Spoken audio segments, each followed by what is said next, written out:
Ministro de Justicia, Gerardo Castro, y quien milita todavía en el Partido Aprista, sin duda, como hemos visto, está en etapa fiscal, sin duda, pues ha sido un remesón dentro, primero del aparato público, porque el ministro de la Producción, Jorge Villasante, puso en evidencia e hizo público el caso.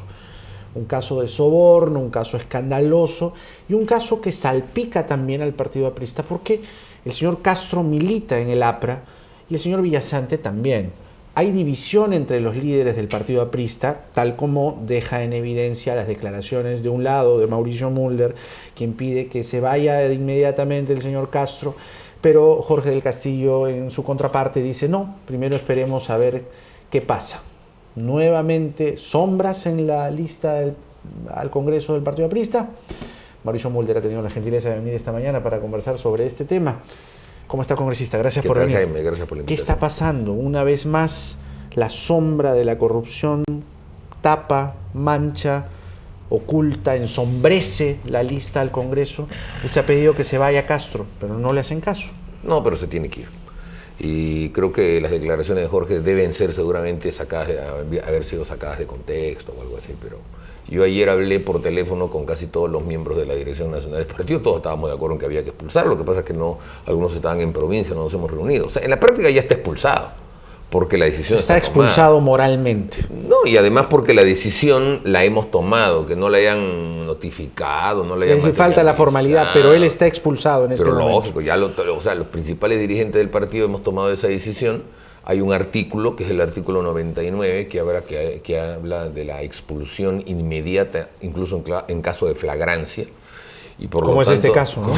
Por favor, o sea, yo no sé qué cosa hay que esperar en este caso. O sea, el hombre está cayendo con las manos en la masa, hay que botarlo a patadas ahorita. O sea, la verdad es que yo estoy viendo, Jaime, o sea, con profunda preocupación a veces las cosas como están sucediendo.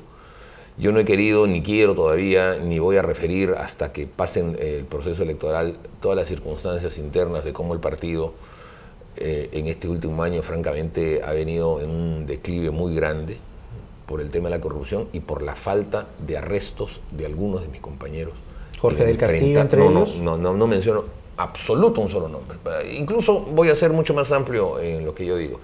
Por la falta de arresto de todos nosotros, me voy a incluir, o sea, como una responsabilidad colectiva nuestra de no haber sabido enfrentar de forma mucho más decidida a esta gente, malditos, que traficando de la memoria del partido y de allá de la Torre echan por tierra tantos años de sacrificio y de entrega y de persecución. La verdad es que esta gente, o sea, basuras tenemos en todas partes, ¿no? Pero no hemos sabido poner la basura donde corresponde. Tú sacas la basura de tu casa, la tienes cuando estás dentro de tu casa, la tienes en un lugar específico y a la hora que pasa lo sacas, ¿no es cierto? Pero no la tenían ahí hace buen tiempo, incluso ha sido funcionario del Estado, ha sido viceministro. Por eso, o sea, nos faltan mayores deslindes en esas cosas. Pero afortunadamente a veces hay cosas en las que estos deslindes llegan a poder determinar. Por ejemplo, Gerardo Castro fue 2 veces candidato, me parece, a ser secretario general de Lima Provincias y perdió. Y después ahora volvió a ser candidato para ser congresista y volvió a perder. O sea, hay que por lo menos...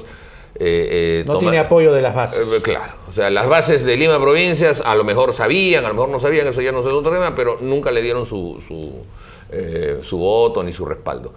Y el hecho de que sea Jorge Villasante y Jano Ríos, que son 2 compañeros, quienes sorprendidos porque otro compañero haya osado ofrecer un dinero y a pesar de eso montar el operativo, llamar a la fiscalía y agarrarlo con las manos en la masa, o sea, revela de que sí hay una condición moral en el partido que resiste, que enfrenta y que está dispuesta a no dejarse avasallar por esta banda de corruptos. Pero ¿por qué Jorge del Castillo entonces más bien no responde con esa firmeza con la que está respondiendo usted y más bien dice, bueno, vamos a esperar? Probablemente, como te digo, Jaime, no puede ser que sus declaraciones estén... Vamos, respuesta en bloque. Probablemente sus declaraciones estén todavía fuera de algún contexto o no tenía toda la información, pero en este caso no creo que... ¿Quiere usted creer eso, más bien? Sin duda, o sea, además es lo que tiene que corresponder. Aquí no puede pensarse de que es inocente hasta que no se pruebe lo culpable. Por favor, es una cosa tan evidente y tan clara que resulta que se tiene que actuar en forma drástica. Y afortunadamente el nuevo Código Penal está en... Nuevo Código Procesal Penal, ¿no? Entonces eso significa que ya va a poder ser condenado de inmediato, ¿no? Hay foros en internet, un foro denominado Vanguardia Aprista, con un logo de la APRA, sombras de Haya de la Torre, en fin, da la impresión de ser un foro de apristas que dice que Villasante es un traidor, que un aprista no traiciona a otro aprista. ¿Qué es esto? Eso solamente lo puede escribir un desquiciado, un loco. Mire, el tema de internet es que desafortunadamente pues, tú no puedes evitar que una persona sentado delante de una computadora en Sebastopol o en Melbourne, Australia, haga lo que le dé la gana, ¿no? Este caso también incluso la mayoría de las personas pero eso es en Lima. No es en Lima. Ahí uno escribe en Barcelona, el otro escribe en Austin, Texas. No necesariamente es en Lima. Hay algunos que entran de Lima. Y ellos pueden poner el logotipo que quieren, el nombre que quieren. Ninguno de esos, hay 2 o 3 personas identificadas ahí, milita en el APRA. Han sido militantes hace 20 años. Uno de ellos expulsado por ladrón. ¿Quién? Uno de ellos expulsado por ladrón. ¿Quién es ese señor? Este es no recuerdo ahorita. Yo te mencioné un nombre fuera de cámaras, pero estoy exalcalde de Surquillo. ¿No? Ajá. Y entonces han habido múltiples casos en los que se inventan estas páginas y supuestamente son representativas. Nadie puede sostener eso. ¿No representa entonces eso al partido? Lo que representa el partido aprista son sus bases. Ajá. Y las decisiones de sus bases son decisiones democráticas. Y yo saludo que muchas veces las bases hayan tenido posiciones en las que se han deslindado con este tipo de personas. Pero el único que sale es usted. Yo no veo una conferencia grupal, todos los dirigentes apristas, así como en la época de Mercedes Arauz, que salían juntos a la casa de Mercedes y declaraban. No veo una respuesta grupal, colegiada, que diga, fuera de acá. Entonces da una impresión un poco como tembleque. No, bueno, en realidad estamos golpeados, Jaime, estamos en una situación bastante complicada con todo este tipo de temas. Este es un partido que está transformando la faz de la sociedad peruana, se ha reducido la pobreza, se ha centralizado el país, se está casi eliminando el analfabetismo. Pero electoralmente entonces tú tienes un partido vigoroso, firme, y de repente como partido desmoronándose, no pudiendo haber lanzado una candidatura a la alcaldía de Lima, con una situación penosa por el tema de la candidatura presidencial, con las licencias que se tuvieron que pedir en su momento, ¿Y ahora con las incluso acusaciones de que no reconocen a los hijos, y la verdad, y ahora encima con estas cosas, o sea, es terrible, Jaime, la situación en la que estamos, porque no podemos decir que son patrañas inventadas, que son calumnias. Muchas veces a Haya de la Torre le dijeron de todo también. O sea, aquí en el Perú no hay muerto malo, ¿no? Ahora las nuevas generaciones dicen, bueno, el gran maestro, incluso hasta nuestros rivales y enemigos, los que lo insultaban y todo, decían, no, Haya de la Torre no es santo varón. Pero cuando estaba vivo le decían de todo. Pero eran calumnias, lo sabíamos, era claro, era preciso. Y entonces uno sabía que al final todo eso Pero en este caso, cuando hay estos sustentos fácticos, duele bastante. Entonces aquí nosotros tenemos que estar en una cruzada moral. Y la cruzada moral seguramente va a trascender del proceso electoral. Un Congreso Nacional partidario después de las elecciones se amerita en forma urgente y tiene que haber una purga en el partido. En el año 90, cuando terminamos el gobierno anterior, también hubo una sensación como esta y hicimos una purga muy grande. Casi como 120 militantes fueron expulsados del partido. ¿La de hoy va a ser parecida a la del 90? No sé si con esas cifras o no, la verdad es que eso no se puede saber, pero tiene que haber una purga. Entonces, ¿qué fue lo que ocurrió? Que muchos de los purgados, después como las cosas pasan, la gente no se acuerda, etcétera, empezaron a regresar. Y entonces por ahí nuevamente empiezan a circular. Ahora tenemos que ser mucho más claros. Me surge una duda entonces, y tú como aprista me lo podrás responder. ¿Por qué cuando son gobierno, cada vez que son gobierno, tienen que hacer purga al final?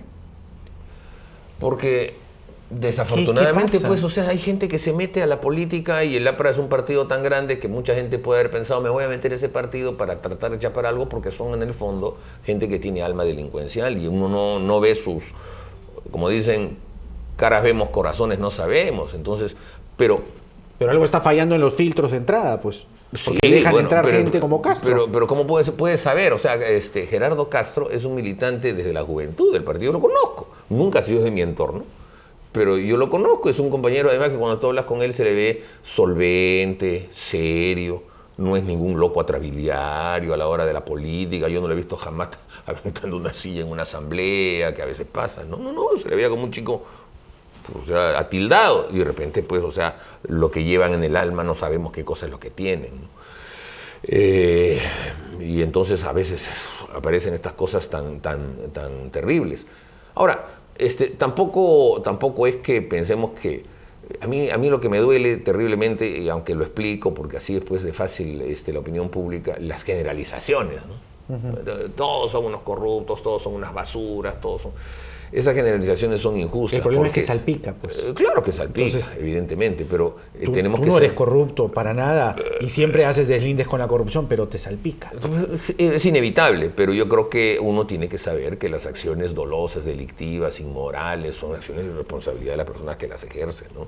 Porque no solamente aquí hay formación política de quienes además tuvimos la oportunidad de estar al lado de ahí de la Torre, sino formación moral de tu casa, ¿no? Pero no es lo único, porque ahora el problema es que empezó con Bendezú hace unas semanas denunciando un anforazo en las elecciones para las listas al Parlamento andino que según Bendezú favorecían a Nava, ¿no?, al secretario de Palacio, y también favoreciendo a Jorge del Castillo en la lista al Congreso, y después sale una denuncia en Ancash contra Bendezú.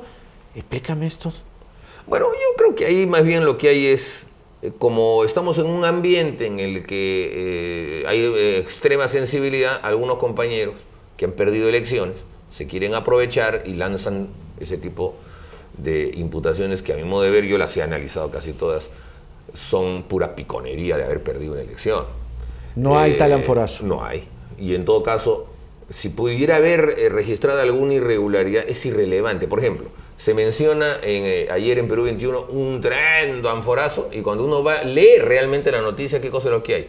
Un juez de paz en Recuay que declara de que en ese inmueble, a pedido de unas personas que fueron y le dijeron, oiga, usted por favor certifique si ahí ha habido elecciones o no, y el juez ha mirado y ha dicho, no hay elecciones. Y entonces, ¿y cómo es posible que aparezcan 150 votos ahí? Porque apareció el jefe del tribunal y dijo, sí, efectivamente, ahí no hubo elecciones, las elecciones fueron a la vuelta y el juez no vino acá, las elecciones estuvieron ahí, o sea que, y aún cuando esos 150 votos no los quieras contar, no era relevante para toda la región, si quieres, sácalos, o sea, el resultado. Pero con eso han hecho un escándalo. Lo mismo en este caso, que tú mencionas, en donde se ha denunciado un fraude, que es un fraude en una mesa, en un distrito, en Lambayeque. El fraude, ya perfecto, te lo regalamos los votos a ti. No marca la diferencia que te han sacado es mucho más grande. Entonces, lo que Bendezú decía es que, por ejemplo, en localidades altas de Puno, donde los caseríos son, vamos a decir así, entre uno y otro hay 2 horas de camino, resulta que aparecían 200 votos a favor de Nava, que era una locura. ¿Que de dónde aparecía eso? No, la verdad es que muchas veces escucho eso. Y cuando tú ves los votos y están las firmas, lo único que te corresponde decir es saber si las están falsificadas o no. Y cuando resulta que aparecen los compañeros y dicen, sí, yo firmé, yo voté, etcétera, entonces todo eso se deshace. Pero yo te digo, aún en el caso en el que efectivamente hubiera un fraude en un distrito alejado, que no se pudo fiscalizar, no llegaron los veedores, y entonces alguien hizo un fraude, esos 200 votos no son relevantes para cambiar el resultado final. Entonces hay que tener un poquito más de calma para aquellos compañeros que han sufrido derrotas electorales, de no estar haciendo tanto escándalo. Me decía algo muy cierto y sincero y honesto, que es que están dolidos por todo lo que está pasando, Castro y en fin, lo que les pasó con Mercedes Arauz a comienzos de año, y eso parece reflejarse en la encuesta de Imacén, que les está dando 2,9% de intención de voto. ¿Cómo van a hacer para llegar siquiera al 5 o al 5,1? No, pero esa encuesta nos da 3% en el norte. Es imposible. Eso es imposible. El APRA en su peor momento en el norte ha tenido, en su peor momento, cuando Fujimori contaba, era él el que contaba los votos y decía, este para mí y este para los demás. El APRA en el norte tuvo 17%. Y el norte ahora además tiene una densidad poblacional mucho más grande. Pero Acuña les quitó Trujillo, y ahora el otro Acuña les ha quitado Lambayeque. Es cierto, pero en la última elección Acuña ha ganado 42-40. 40. Y en Lambayeque hemos pasado a segunda vuelta, y no pasábamos hace un buen tiempo.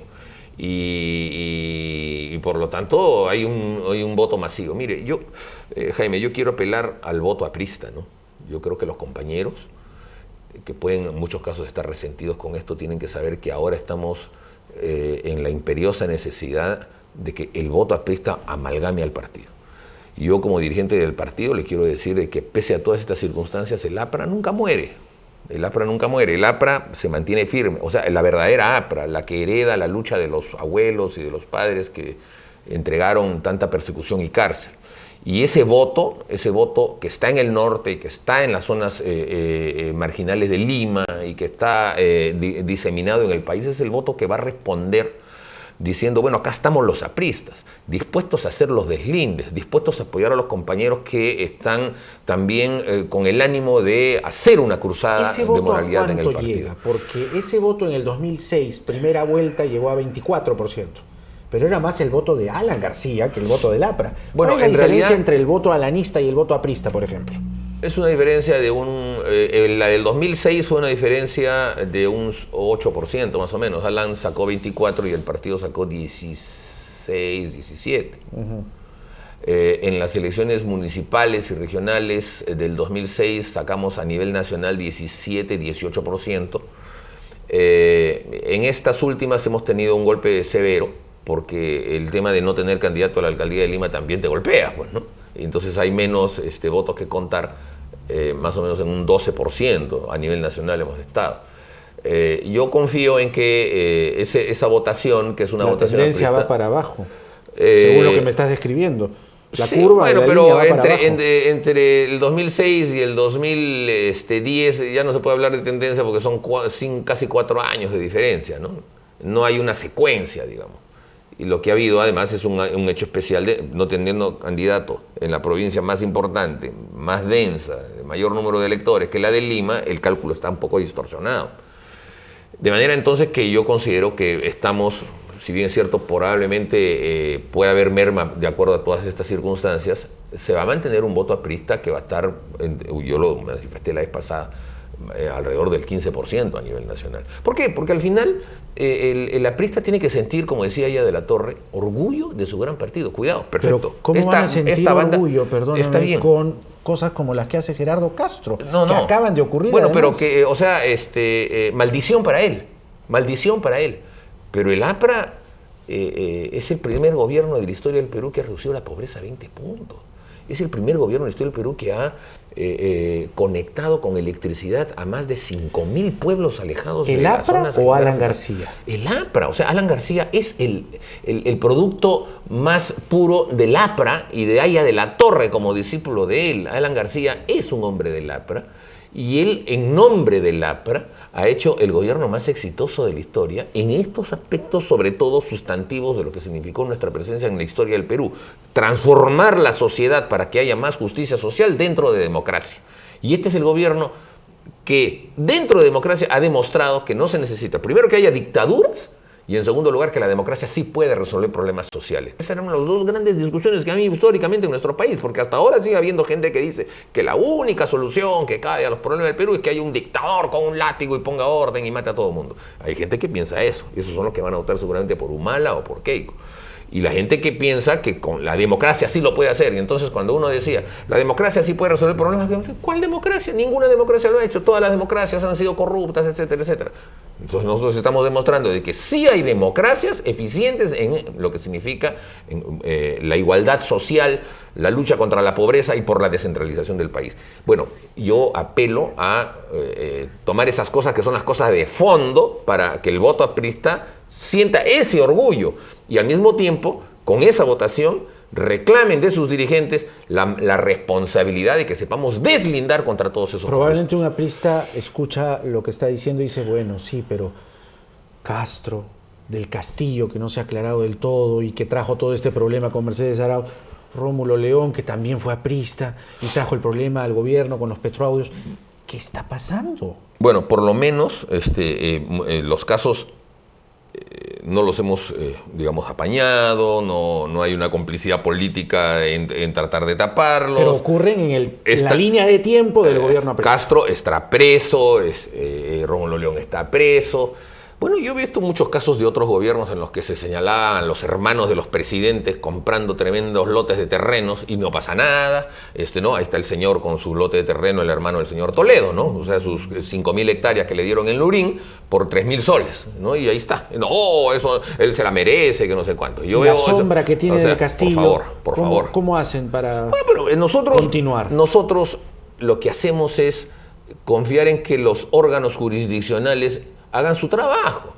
Y los órganos jurisdiccionales están además sometidos a todo tipo de escrutinio público y de sus propios mecanismos. O sea, si alguien puede pensar que los jueces también están aconchavados, siempre habrá otro juez o siempre habrá un medio de comunicación que le podrá hacer las explicaciones y demandar las explicaciones. Entonces hay ojos ciudadanos que vigilan también a los jueces y a los fiscales. Para ti el Castillo está limpio de polvo y paja. No, yo lo que digo es que el Castillo todavía está a la espera de resoluciones del Ministerio Público, que es lo que siempre hemos dicho y lo que él también siempre ha señalado. Entonces hay todavía investigaciones en curso que tienen que ser aclaradas y hay evidentemente también un tema que va más allá de lo estrictamente jurídico. Los políticos tenemos que saber que lo jurídico, claro, cuando hay ese tipo de imputaciones es importante porque uno tiene que limpiar su honor. Pero desafortunadamente uno limpia su honor no solamente en un foro jurídico, limpia su honor en el sometimiento a elecciones y ante la ciudadanía.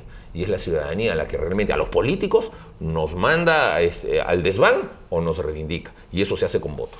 Me decías que pueden llegar al 10-12% en esta elección parlamentaria, porque no tienen candidato presidencial. Están en 2,9 según Imacén. ¿Cómo hacer para levantar? Por lo menos llegar al 5, lo que te decía hace un rato, 5,1. Bueno, para levantar lo que te digo es que... Porque no están en este momento lo que en 5. Estamos haciendo... No, sí estamos. Ahorita estamos en 5. Vamos a estar en más. ¿Seguro? Sí, sin duda. Eso, solamente con contar el voto aprista. Y no estoy hablando de digamos, suscitar la votación de sectores amplios e independientes, pero ¿cómo vamos a hacer? Justamente apelando a la capacidad de racionamiento del ciudadano que tiene simpatía por nosotros en saber deslindar a los corruptos de los que han hecho una gestión. Y yo no me incluyo ahí porque yo he sido un congresista, he sido un defensor argumental y de debates de las posiciones del partido, pero son otros compañeros los que han estado en el ejercicio de la función pública, en el Poder Ejecutivo. Pero hacer los deslindes en lo que se refiere a estas personas que han cometido esos delitos execrables y que estamos señalando y que estamos pidiendo que caiga sobre ellos todo tipo de sanciones y de maldiciones, con respecto a quienes han ejercido un gobierno eficiente en materia de lo que han sido nuestros objetivos de fondo, los objetivos por los que Haya de la Torre soñó. Yo soy militante del APRA del año 72 y he seguido los días de la fraternidad y he estado con Haya de la Torre desde el 72, 73 hasta que se murió en el año 78. Lo escuchaba todos los días Haya de la Torre decir que aquí el tema de fondo era el tema de la educación y la lucha contra el analfabetismo. Nunca, ningún gobierno pudo revertir las condiciones de abandono del analfabetismo cultural en el que se encontraban. Y este es el primer gobierno que lo ha hecho. Nosotros hemos encontrado al país con un 75% de alfabetos y lo estamos dejando con 94% de alfabetos. Entonces, hemos cumplido un poco lo que Haya de la Torre nos señaló, nos dijo. Hay que hacer y transformar revolucionariamente la sociedad peruana para que haya más justicia social. Y creo que eso es lo que tenemos que enarbolar los apristas. Claro, de otro lado también crean estos engendros, ¿no? Castro, León, que son, vamos a decir así, cosas babosas que aparecen y manchan todo el aparato del Estado. Pero que son minoritarias y que deben ser focalizadas y que por lo menos también han sido denunciadas y no las estamos apañando. Y lo mismo reclamaríamos para todos los demás casos.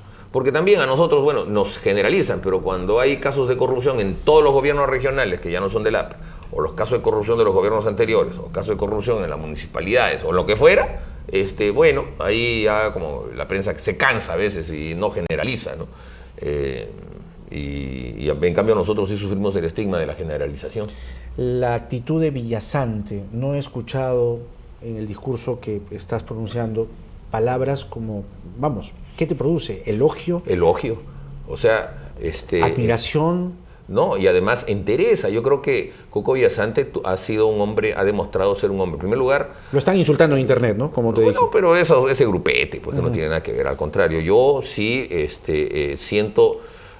por eso voy a lo que estoy diciendo. O sea, hay una parte en la que da asco y hay otra parte en la que hay que sentir todavía el orgullo de saber que hay compañeros que tienen las condiciones morales bien firmes, porque, digamos, un cálculo político no pudiera haber llevado, no, mira, este está pidiendo una coima, pero mejor hay que decirle que no lo haga, porque ya sabemos que él está pidiendo una coima, que no lo haga, y ahí queda para ello, porque esto afectaría al partido. No, él no se ha casado con la corrupción. ¿No deberían darle un elogio el Día de la Fraternidad ahora que se viene? Por supuesto que sí, se lo merece. ¿No han pensado algo así? Se lo merece. Bueno, está bien, es una idea que tú estás sugiriendo. Cuando le hagamos el elogio diremos, el periodista Jaime Chincha sugería esta... No, por favor. Pero la verdad, no, pero lo he dicho al comienzo de mi intervención, gracias a dos compañeros como Coco Villasante y Jano Ríos es que se ha logrado detectar a otro, digamos, a una fruta podrida de la caja, ¿no es cierto? Lo han señalado y se lo han ofrecido al país como diciendo, bueno, estamos también nosotros, siendo apristas, estamos mostrando que no estamos